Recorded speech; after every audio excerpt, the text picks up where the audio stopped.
your host Ram, back with you on the Cricket Happening show here. And today it's going to be, yesterday I could not come and speak to you, unfortunately. I do apologize for that due to certain pressing commitments. But here I am back with you, and we are looking at two Boxing Day tests, where Australia are in absolute command right now in the match against New Zealand, the Boxing Day Test match against the Trans-Tasman rivals, New Zealand, whereby they have already 456 runs with their no have a look at. And then the other match, which is, as I said, where Australia are in absolute command.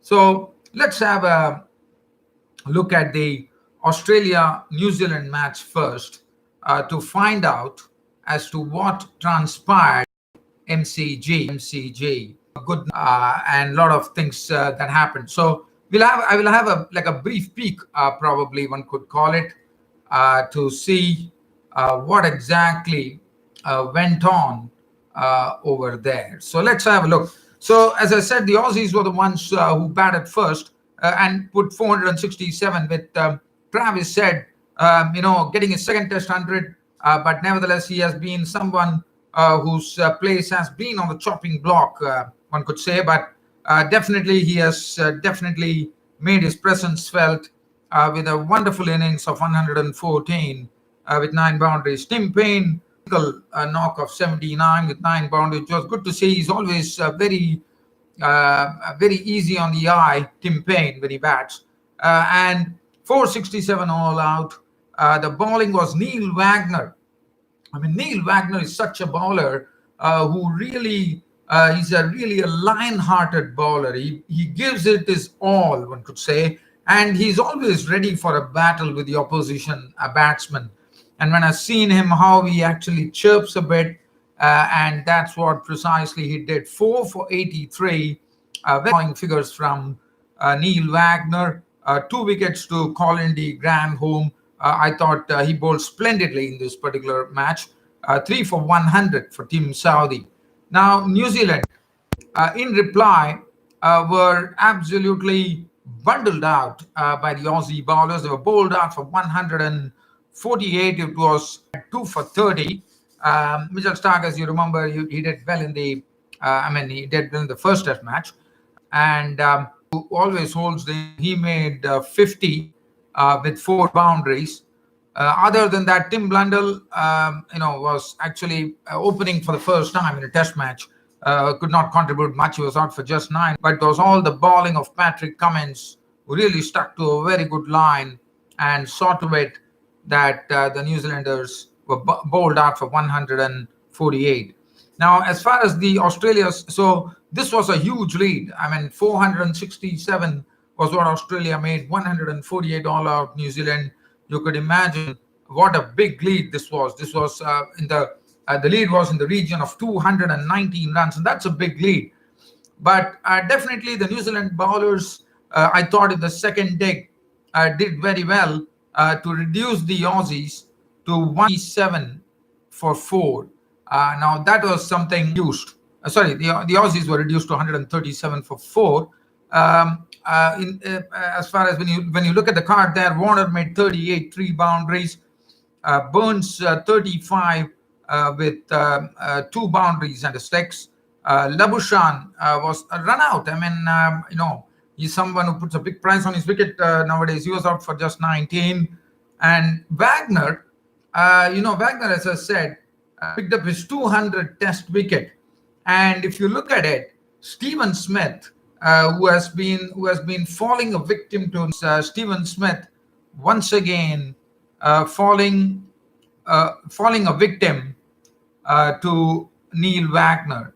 So just wanting to see, it was caught at backward square. That was a 200 Test wickets, and Neil Wagner is really growing as wickets, being the second fastest after the great Wagner, hip high, and it was Stephen Smith attempting a pull shot. The ball went into the air, backward square leg was in the picture. and Smith was out for 7. And at stumps, it was Wade not out on 15 with 1 boundary, Travis Head not out on 1, 136 front, as I said, with 6 wickets intact. And the bowling, Neil Wagner, absolutely the pick of the bowlers, 2 for 39, 1 to Mitchell Santner, the spinner. And Grandholm did his job, Saudi, none for 24. But one thing that are having problems. When we talk about problems, Trent Bolt is someone who unfortunately wouldn't be able to take any further part in this match. He won't be able to bowl, and that has come as a real big blow for New Zealand about it. So it looks like New Zealand have to really, they have time at their hands. One could say that New Zealand definitely have time at their hands. So they could really try to put up a spirited batting performance. Probably let's hope that the Aussies give them a target because there are 2 days left. So keeping that in view, with Tim Paine, Pattinson still, I would reckon that New Zealand would be chasing nothing less than 570 odd runs, and that is the time I think Tim Paine would declare the innings, and that will be a real target. So as I said, Trent Bolt is out of the picture, and that is good. Not the Aussies come up because they still have that wherewithal in them. They have some good batsmen. They have Ross Taylor's experience. They have Kane Williamson, who can play a wonderful innings. He can, and let me tell you one thing. Let's say that New Zealanders are not the sum. This particular New Zealand team is not the one which is going to just take things lying down. I'm sure they are going to come up with a spirited performance in the second innings, and one is looking forward to it. And I think we have performance, and I think we are, and I think the Kiwis are in for a fight here. So that's going to be pretty interesting. It was a lead of 103 runs for the South Africans, which really came as a surprise. And South Africa, in their second day, with 103 runs on, they made 272. They were all out for 272. It was a good effort from the English, Jofra Archer in particular, who had a very tough time in New Zealand. And this was his. He could probably get only 2. Comes Jofra Archer, taking 5 for 102, and this is his first away series 5-wicket. This one has to really talk about this. This is a very important thing where Jofra Archer and actually bowled. Let's talk about this Quinton de Kock, and this happened at the fag end of the day. Not fag end of the day. Actually happened in the innings when the South Africans were in the second innings. And Jofra Archer, now Vernon Philander has come up very strongly, saying that as per the law books, where Jofra Archer went on to bowl 2 beamers, the law very clearly states basically the batsman's anatomy.